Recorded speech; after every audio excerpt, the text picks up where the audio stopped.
The lights inside the arena burned hot and white as the crowd inside the International Hotel in Las Vegas roared with electric energy. It was 1970, and the band had just launched into the opening chords of Suspicious Minds. Thousands of voices screamed his name in waves that shook the walls, and at the center of it all stood Elvis Presley, the king. His white jumpsuit shimmered under the stage lights, the high collar sharp against his jawline, sideburns perfectly carved, confidence effortless. He moved like he owned the night, every step calculated but natural, every smile timed but real. Women reached toward the stage. Security struggled to hold the front rows back. The rhythm section drove harder. The horns flared. Everything was perfect. Until it wasn't. Halfway through the second verse, Elvis turned slightly toward the left side of the audience. It was nothing unusual. He scanned crowds all the time. But this time, his eyes stopped. Just for a fraction of a second. Long enough for something inside him to shift. His voice didn't break. His body didn't freeze. The band kept playing. The audience kept screaming. But his eyes locked onto someone in row 12 near the aisle. A woman standing completely still while everyone around her lost their minds. She wasn't waving. She wasn't crying. She wasn't pushing forward. She was just watching him. Calm, steady, almost unsure. And in that split second, 15 years disappeared. The noise faded. The lights dimmed in his mind. And suddenly, he wasn't standing in Las Vegas anymore. He was back in Memphis, 1953, Humes High School. Long hallways with polished floors, metal lockers slamming shut, the smell of chalk dust and perfume lingering in the air. Back then, he wasn't Elvis. He wasn't the king. He wasn't a headline. He was just a skinny kid with a guitar and a quiet voice. The boy who wore his hair a little different. The boy who felt like he didn't quite belong, but didn't know why. The boy who carried dreams too big for the building around him. And that's where he met her. Clara Whitmore. Soft brown eyes, a gentle smile. Not the loudest girl in school, not the center of attention, but the kind of person who made the room feel warmer without trying. They met when he dropped his books near the lockers one afternoon, papers scattered everywhere. He knelt down quickly, embarrassed. She bent down too, helping him gather the pages without saying a word at first. Then she noticed the guitar case leaning against the metal locker. "You always carry that thing?" she asked, brushing a strand of hair from her face. Elvis nodded, avoiding eye contact. "Yes, ma'am." She raised an eyebrow. "You play it good?" He hesitated, then gave a small half-smile. "I'm gonna." She laughed softly. Not mocking, not teasing, just genuine. And something about that laugh stayed with him. After that day, they started talking more. Short conversations between classes turned into longer walks home. She listened when he talked about music, about gospel harmonies at church, about blues records he wasn't supposed to be buying, about the sound he heard in his head that he couldn't quite explain yet. She didn't laugh at his dreams. She didn't tell him to be realistic. She just listened. And sometimes that was enough. On warm afternoons, they would sit on the bleachers after school. He would strum softly while she hummed along, even when she didn't know the words. "You're gonna leave this place one day," she told him once. "You're too big for it." He looked at her like she'd said something impossible. "You really think so?" She nodded. "I know so." That was the first time someone said it like it was already written. But life moves faster than teenage promises.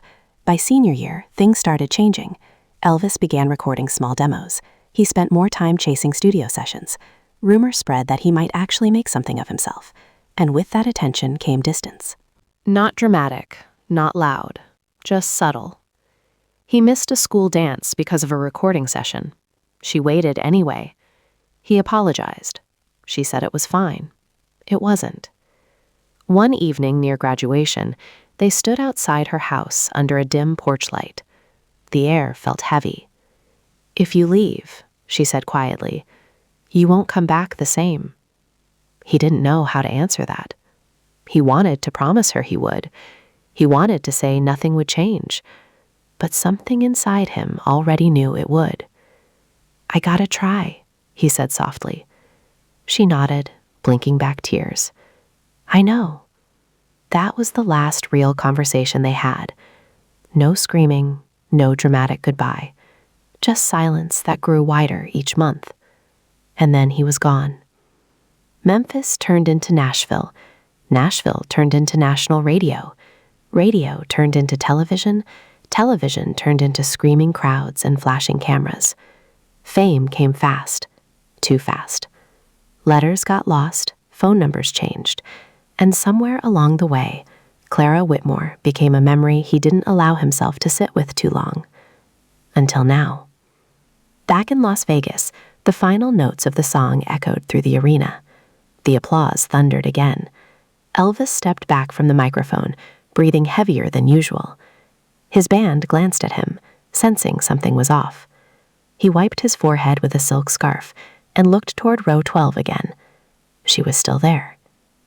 Older now. Of course she was. 15 years changes everyone. Her hair slightly shorter, her posture more reserved, but those eyes were the same. Steady, honest, unmoving. And for the first time in years, Elvis Presley didn't feel like the king. He felt like that quiet boy at the lockers with books scattered across the floor. The crowd kept chanting his name. Elvis, Elvis, Elvis. He stepped toward the microphone again, but didn't speak right away. The band waited. The audience buzzed. And his eyes never left hers. Something was about to happen, and nobody in that room was ready for it. The chanting didn't stop. Elvis. Elvis, Elvis. The sound rolled through the International Hotel like thunder that refused to fade. The band looked at him, waiting for the next cue. Normally, he would flash that half smile, toss a scarf into the crowd, crack a quick joke, and slide effortlessly into the next song. That's what they expected. That's what always happened. But this time he didn't move. Elvis Presley stood completely still under the white lights, breathing slowly, eyes fixed on row 12. The woman hadn't looked away. She wasn't crying like the others. She wasn't screaming. She wasn't reaching toward him. She was just watching, calm, almost uncertain, as if she hadn't planned for this moment to actually happen. The band leader leaned slightly forward, whispering, "You good, E?" Elvis didn't answer right away. His jaw tightened slightly. Then he stepped closer to the microphone. The crowd volume dipped just a little, sensing something different. He adjusted the mic stand, but still didn't speak. He kept staring toward that aisle seat. 15 years. 15 years of noise, cameras, contracts, tours, movie sets, hotel rooms, late nights, and loneliness disguised as applause. 15 years since Memphis felt close. 15 years since someone looked at him without wanting something from him. Finally, he spoke, but his voice was lower than usual. "Y'all ever see a face in the crowd?" he said slowly, "and it takes you back somewhere?" The audience laughed lightly, thinking it was the start of a story. He swallowed. Back to when things were simpler. The band remained quiet behind him. The spotlight operator shifted slightly, unsure where to aim. Elvis stepped forward again. "There's someone here tonight," he continued, "who knew me before all this." A ripple moved through the crowd. Heads turned. People tried to figure out who he meant. Some assumed it was a family member. Others thought maybe an old friend from Memphis. The woman in row 12 lowered her eyes briefly, almost hoping he wouldn't say more. But he did. "Before the records," he said. "Before the TV shows. Before the jumpsuits." A faint smile touched his lips, but it didn't reach his eyes. "Back when I was just a kid carrying a guitar through school hallways." The audience grew quieter now, curious, confused, interested. Elvis lifted his hand slightly and pointed toward the left side of the room. "Ma'am?" he said gently, his voice barely above the hum of the room. "You mind standing up?" A sudden hush fell over thousands of people. Row 12 froze. The woman hesitated. People around her started looking. Someone nudged her shoulder softly. Slowly, she stood. Gasps spread like a wave. She wasn't glamorous. She wasn't dressed like a celebrity. She wore a simple blue dress, modest, elegant, understated. Time had matured her face, but it hadn't taken away the softness in her eyes. Elvis exhaled slowly. Even from the stage, he could see it clearly now. It was her, no doubt. "Clara," he said, barely audible into the microphone, but the mic carried it everywhere. The name floated through the speakers and landed in every corner of the arena. A murmur rolled through the crowd. Who was Clara? Why did he sound like that? She pressed her lips together, clearly overwhelmed. She hadn't expected to be seen. She certainly hadn't expected to be named. Elvis stepped back from the microphone slightly, collecting himself. The band members exchanged uncertain looks. This wasn't on the set list. This wasn't rehearsed. This wasn't planned. He stepped forward again. "Folks," he said softly, "this here is someone who believed I could do something with that old guitar before anybody else did." The audience shifted from confusion to fascination. They sensed authenticity, real emotion, something unscripted. Elvis tilted his head slightly. "Clara, you remember those bleachers?"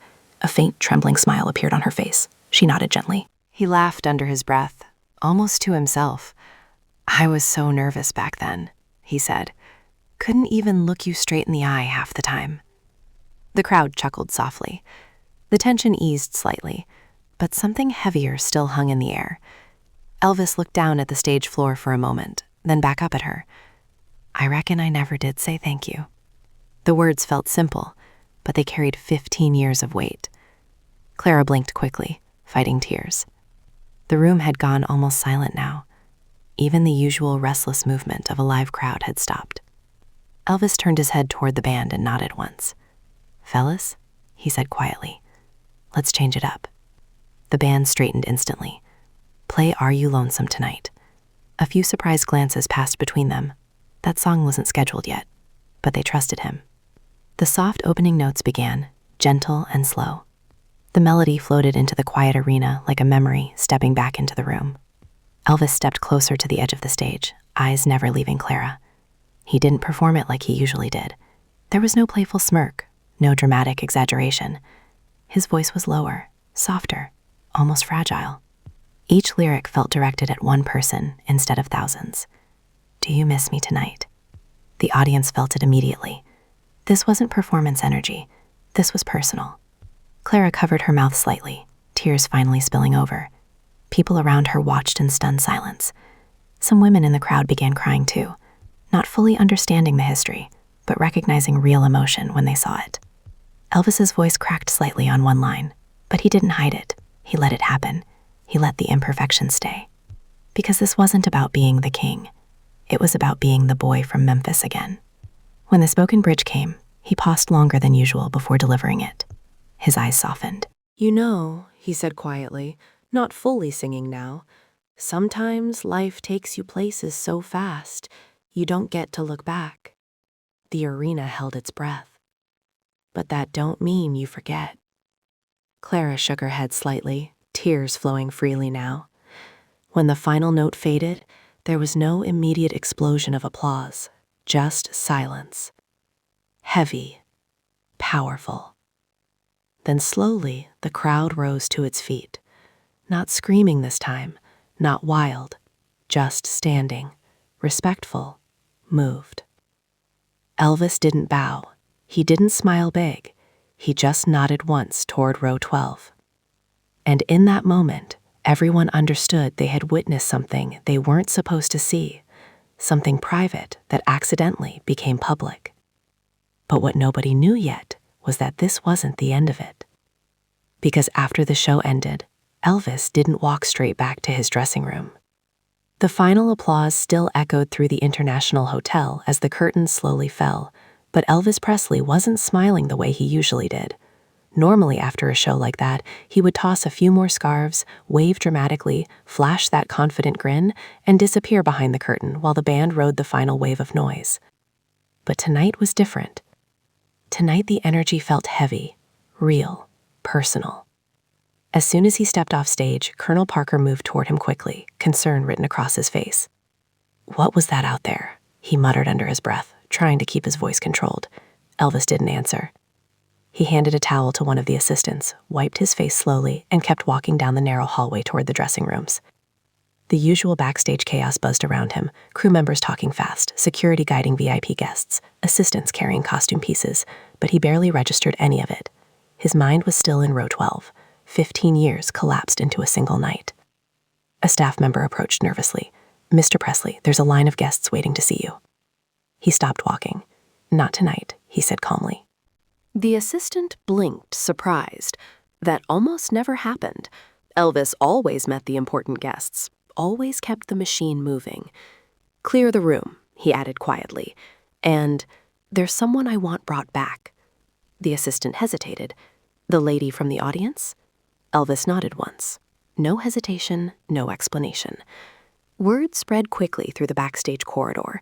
Security moved toward the main floor to find Clara before she slipped away into the crowd. Out front, the audience was still buzzing, replaying what they had just witnessed. Clara stood frozen for a moment, overwhelmed by strangers glancing at her, whispering softly. She hadn't planned to stay long. She hadn't even planned to be noticed. She came to Las Vegas on a short trip with friends. When she heard Elvis was performing, she bought a ticket quietly, not telling anyone about her past connection. She didn't expect recognition. She didn't want attention. But now security was gently approaching her. "Ma'am," one of them said respectfully, "Mr. Presley would like to see you backstage." Her heart pounded so loudly she could barely hear the rest. For a split second she considered refusing, walking away, letting the memory stay untouched. But 15 years of silence suddenly felt heavier than one conversation. She nodded softly. "All right." Backstage, Elvis stood alone in his dressing room. The bright bulbs around the mirror reflected off his white jumpsuit, but he hadn't changed out of it yet. He stared at his reflection without really seeing it. The rhinestones, the cape, the image. The world saw the king. But tonight he felt like the 17-year-old boy who once stood under a porch light trying to promise something he couldn't control. A soft knock came at the door. He turned slowly. "Yeah?" The door opened gently. Clara stepped inside. For a moment, neither of them spoke.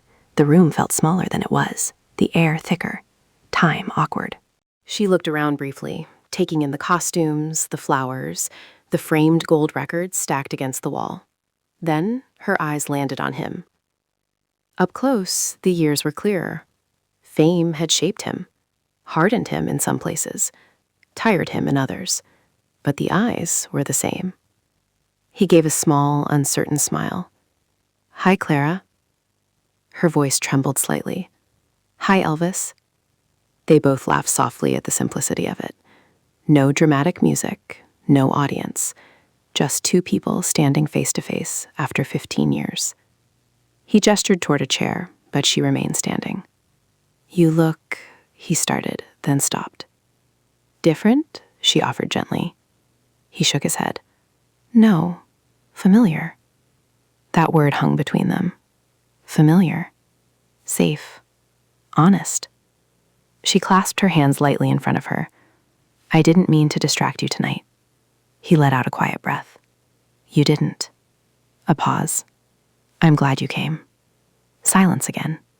Not uncomfortable, just full. Finally she spoke. "You did it," she said softly. "Everything you said you would." He gave a small half-smile. "Yeah." Then his expression shifted. "But it ain't exactly how I pictured it." She studied him carefully.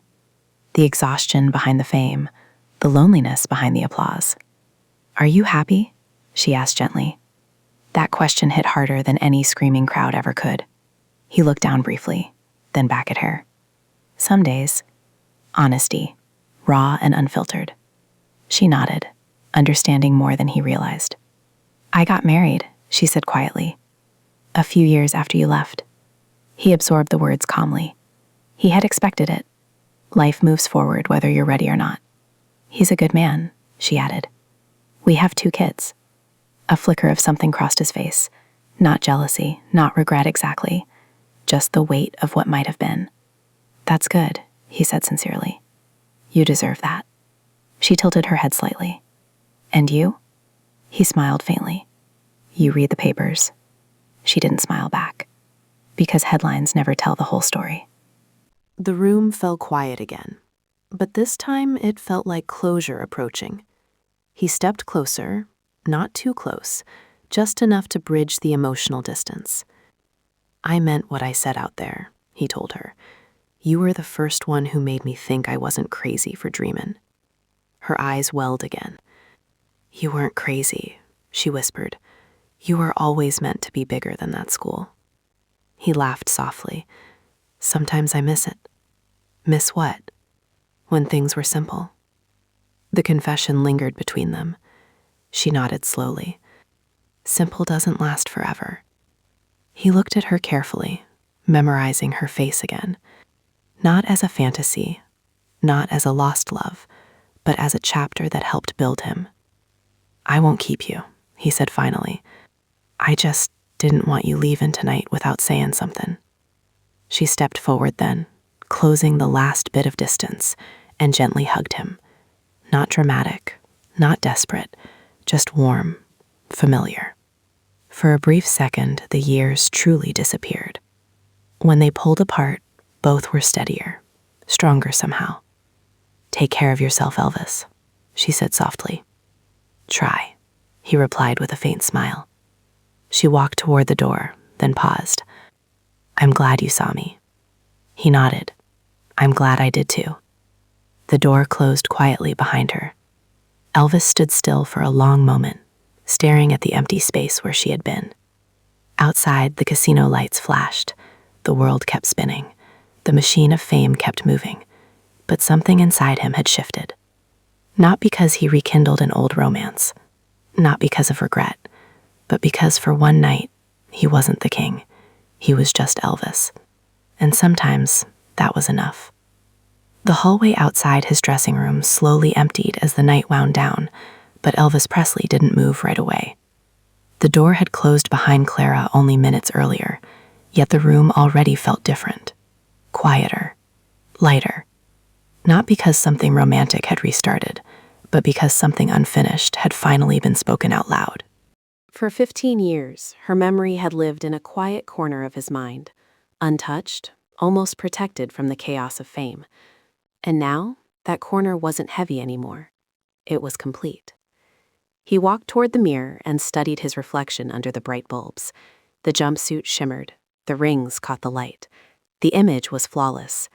But his eyes looked softer than they had at the beginning of the night. There was no rush of adrenaline now, no roar of a crowd feeding his ego. Just stillness. A knock sounded gently at the door again. "Ed?" It was one of the band members. "You all right?" Elvis nodded once before realizing they couldn't see him. "Yeah," he called out calmly. "I'm good." He took one last look at himself, then slowly removed the heavy belt from his waist and set it down on the table. Fame had weight. Expectations had weight. Tonight, he felt both, but he also felt something else. Clarity. He changed into a simple dark shirt and slacks, leaving the stage costume behind. As he stepped out into the hallway, Colonel Parker approached again, more measured this time. "Press is asking questions," the colonel said carefully. "They want to know who that woman was." Elvis adjusted his cuff slightly. "Just someone I knew," he replied. "That's all." The colonel studied him, searching for signs of damage control needed, controversy brewing, headlines forming. But there was nothing reckless in Elvis's expression, only calm. "All right," the colonel muttered. "We'll keep it simple." Elvis nodded and continued walking. Outside, Las Vegas glowed like it always did. Bright, restless, impossible to ignore. The casino floor buzzed with laughter and clinking glasses. High rollers celebrated wins. Tourists chased luck. But Elvis didn't head toward the spotlight areas. Instead, he slipped quietly through a side exit where fewer people waited. The desert air hit him cool and dry. For a moment, he just stood there, breathing it in. He thought about Memphis. About bleachers and locker-lined hallways. About a porch light and a girl who once asked him if he played that guitar good. He smiled faintly at the memory. The answer back then had been, "I'm gonna." Tonight proved that he had. But success wasn't the whole story.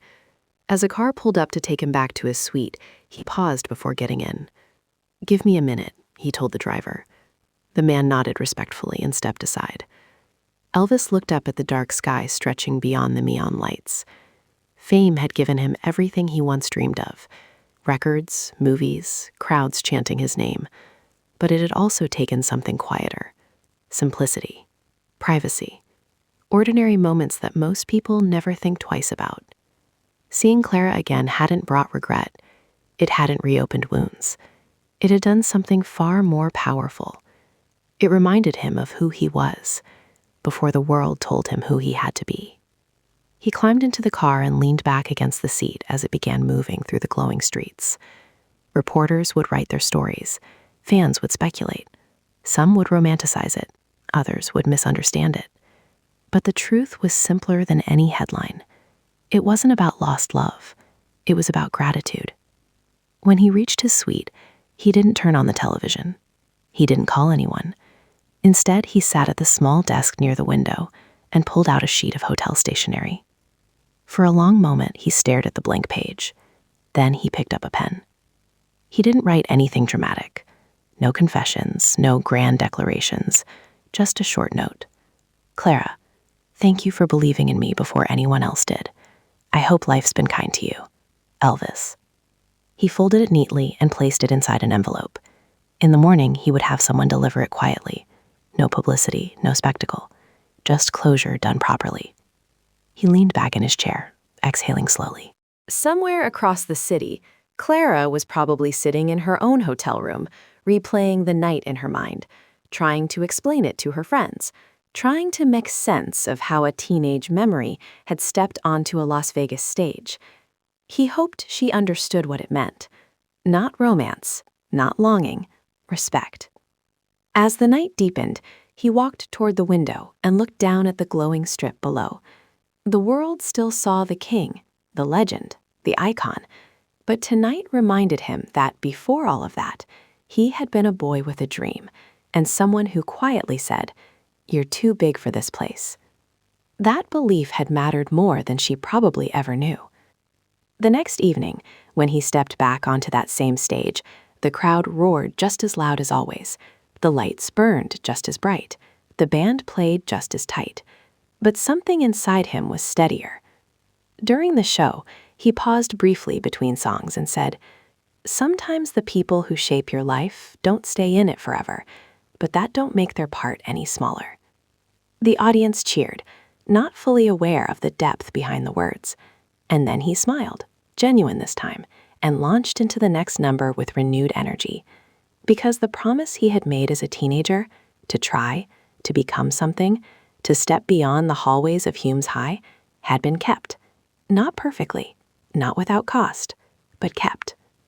And somewhere in the crowd that night, even if she wasn't there, the echo of a soft laugh from 15 years ago still lived inside him. Not as heartbreak, not as regret, but as a reminder. And sometimes that's all a memory needs to be. The next morning in Las Vegas felt quieter than usual, though the city itself never truly slept. Sunlight slipped through the curtains of the hotel suite, soft and pale compared to the harsh white stage lights from the night before. Elvis Presley was already awake. He hadn't slept much, not because of regret, not because of longing, but because his mind had been sorting through memories he hadn't allowed himself to revisit in years. Fame teaches you how to move forward fast. It doesn't leave much room for looking back. But sometimes life interrupts the schedule. Sometimes it places a familiar face in the crowd and forces you to pause. He stood by the window, coffee untouched on the table behind him, watching the early light stretch across the desert beyond the strip. The city looked almost ordinary in the morning. No flashing neon, no screaming fans, just buildings and sky. It reminded him of something Clara once said on those old high school bleachers. "You're too big for this place." Back then, he thought she meant Memphis. Now he wondered if she meant something else entirely. Maybe she meant his dreams were too big to stay small. Maybe she meant his heart would always wrestle with the size of the life he chose. The envelope he had written the night before sat neatly on the desk. Simple, unannounced, no headlines attached. He picked it up and held it for a moment before placing it back down. It wasn't a love letter. It wasn't an attempt to reopen a closed chapter. It was gratitude. And gratitude, he realized, is sometimes more powerful than romance. Across town, Clara was packing her suitcase. She had decided to leave Las Vegas that afternoon instead of staying another night. The city felt louder now, heavier. Not because of embarrassment, not because of scandal, but because something private had been briefly illuminated under stadium lights. She folded her blue dress carefully, the same one she wore to the show, and paused for a moment, touching the fabric lightly. She hadn't expected to be seen. She certainly hadn't expected to be remembered. But what stayed with her most wasn't the applause or the crowd rising to their feet. It was the way his voice softened when he said her name, not like a superstar performing. Like a boy who once dropped his books near a locker and didn't know if he was good enough yet. That's who she had seen on that stage for a moment. Not the king, just Elvis. Back at the hotel, a soft knock came at his door. An assistant entered quietly. "Sir, the note's been delivered." Elvis nodded once. No follow-up questions, no instructions. That was enough. Some stories don't need sequels. Some moments don't need to be stretched into something dramatic to matter. That night, when he returned to the stage again, the energy was electric as always. Fans screamed, cameras flashed, the legend continued. But there was a steadiness in him now that hadn't been there before. Between songs, he stepped toward the microphone and said something unscripted. "You know," he began, scanning the crowd slowly, "there are people in your life who show up before the world knows your name. They see you when you ain't polished, when you ain't famous, when you're just hoping you're good enough." The audience quieted, sensing something real behind the words. "If you're lucky," he continued, "you get a chance to thank them." He didn't explain further. He didn't need to. The band began the next song, and the show moved on. But inside, something had settled. The past wasn't a weight anymore. It was a foundation. Clara returned home to her family, to her ordinary life filled with school runs, dinners, and quiet evenings. She didn't tell many people about what happened, not because she was hiding it, but because it belonged to a smaller circle of understanding. Sometimes the most meaningful moments lose their power when over-explained. Years later, fans would still talk about that night in Las Vegas, the night Elvis stopped mid-show, the night he changed the set list, the night a mystery woman stood in row 12, and the entire arena felt the shift. Some would romanticize it. Some would invent details that never happened. But the truth was simpler and more human.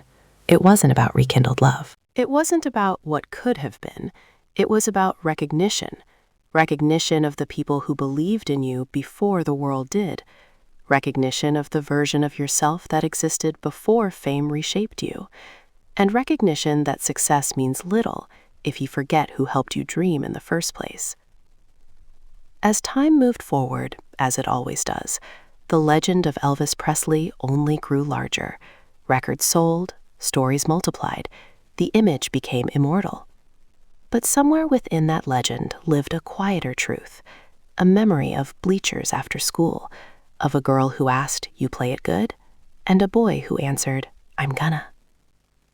He did, and on one unforgettable night in Las Vegas, the past stepped into the spotlight, not to reclaim him, not to rewrite his story, but to remind him who he had always been. Because some loves don't return to stay, they return to remind, and sometimes that's enough.